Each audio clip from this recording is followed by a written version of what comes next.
Louange à Dieu, le roi bienfaisant, créateur de l'univers et de toutes choses. Les chroniques des temps jadis racontent qu'un roi des Sassanides régnait sur les îles de l'Inde et de la Chine. À sa mort, il laissa 2 fils, 2 cavaliers braves comme des lions. L'aîné, Shahryar, devint roi des rois.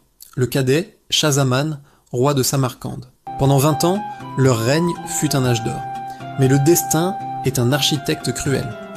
Désirant revoir son frère, Shahryar envoya son grand vizir avec une invitation et des présents somptueux. Shahzaman accepta. Il prépara sa caravane, et juste avant l'aube, alors que tout était prêt, il se souvint d'un cadeau précieux oublié dans ses appartements. Il retourna seul dans son palais endormi, glissant comme une ombre dans les couloirs. Il entra dans la chambre royale, et là, le monde s'effondra.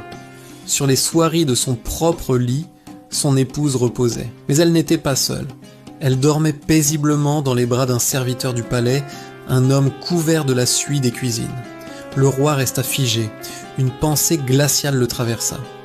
Si cette trahison a lieu alors que je suis à peine sorti de la ville, que se passera-t-il lorsque je serai parti pour de longs mois ?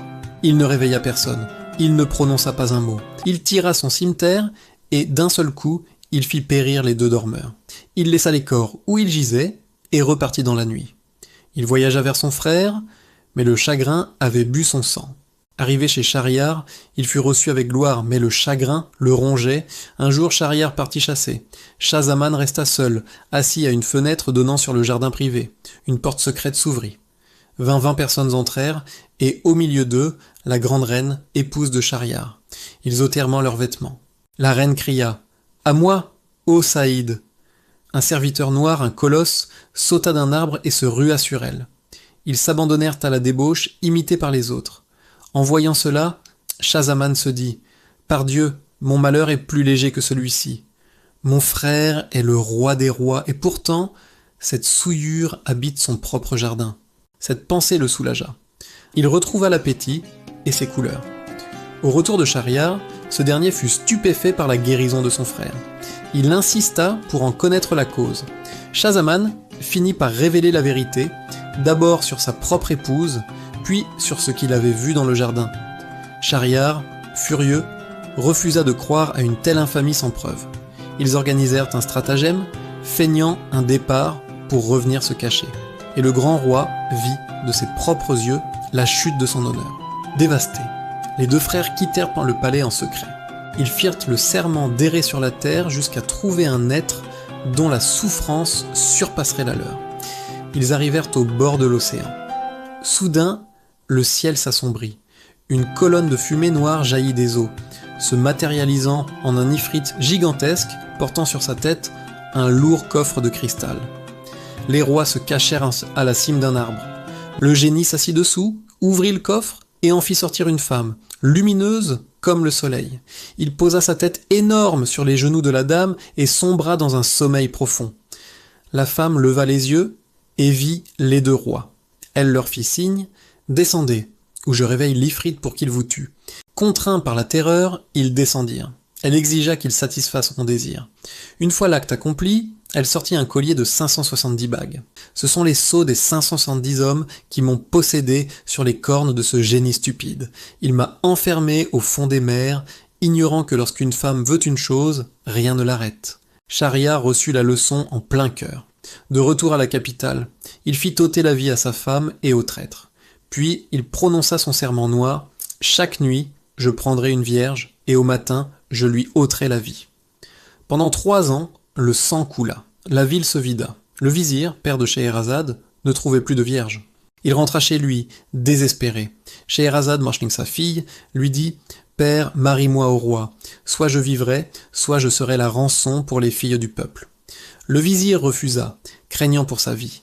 Le vizir, effrayé, tenta de la raisonner. « Ma fille, tu cours à ta perte. Écoute l'histoire du taureau et de l'âne. Il y avait un riche marchand qui comprenait le langage des animaux. Il possédait un taureau pour le labour et un âne qui vivait oisif. Un soir, le taureau épuisé dit à l'âne « J'envie ton sort ». L'âne, voulant jouer au conseiller, lui dit « Demain, fais le malade, ne mange pas, ils te laisseront tranquille ».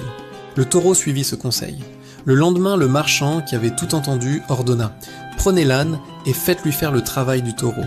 L'âne revint le soir, écorché, à bout de force. Le taureau le remercia. L'âne, furieux, dit alors « J'ai entendu le maître dire que si tu ne travailles pas demain, il te livrera au boucher. » Le taureau, terrifié, se remit aussitôt à manger. « Ma fille, dit le vizir, tu es comme cet âne. Tu vis tranquille et tu veux t'ingérer dans une affaire qui te coûtera la vie. » Mais Scheherazade répondit « Quoi qu'il arrive, je dois y aller. » Le vizir reprit « Si tu ne m'écoutes pas, je devrais agir comme le marchand avec sa femme. » Ce même marchand avait ri en entendant la ruse de l'âne. Sa femme, le voyant rire, exigea de savoir pourquoi, même si le secret devait le tuer. Le marchand, désespéré, s'apprêtait à mourir, mais il entendit son coq dire à son chien « Notre maître manque de sagesse. J'ai 50 poules et je fais régner l'ordre. Lui n'a qu'une femme et ne sait pas se faire respecter. Qu'il prenne des rameaux de mûrier et lui montre qui est le maître. » Le marchand comprit. Il entra dans la chambre, corrigea sa femme jusqu'à ce qu'elle implore le pardon, et la paix revint. « Ne m'oblige pas à en arriver là, Scheherazade. » Mais la jeune femme se redressa. « Si tu refuses de me conduire au roi, j'irai moi-même. » Vaincu par sa détermination, le père céda. La nuit tomba. Scheherazade fit ses adieux à sa sœur Dunyazad et lui donna une consigne précise. « Quand je serai auprès du roi, demande-moi de raconter une histoire. » Elle fut conduite devant Shahriar. Alors qu'il s'installait, Scheherazade se mit à pleurer doucement. « Pourquoi ces larmes ?» demanda le roi. « J'ai une sœur que j'aime tendrement.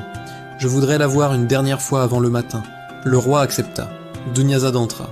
L'union royale fut scellée dans le silence.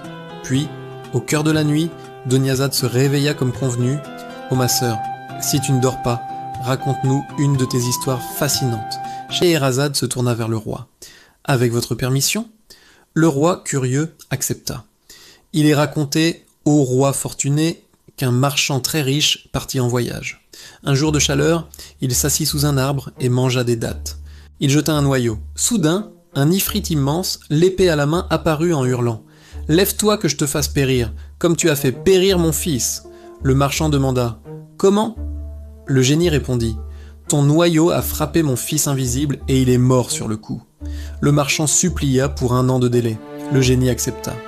Fidèle à sa parole, le marchand revint 1 an plus tard. Tandis qu'il attendait la mort, 3 mystérieux vieillards arrivèrent, l'un avec une gazelle, l'autre avec 2 chiens noirs.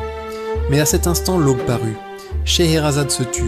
Dunyazad s'écria « Quelle histoire merveilleuse !» Scheherazade sourit. « Ce n'est rien comparé à la suite, si le roi m'accorde la vie. » La curiosité du roi brûlait plus fort que sa colère. Il se dit « Par Dieu, je ne lui ôterai pas la vie avant d'avoir entendu la fin. » Ainsi, Scheherazade gagna la première nuit. Et la plus grande légende de tous les temps commença. Merci d'avoir regardé. Abonnez-vous pour ne pas manquer la suite de cette épopée fascinante.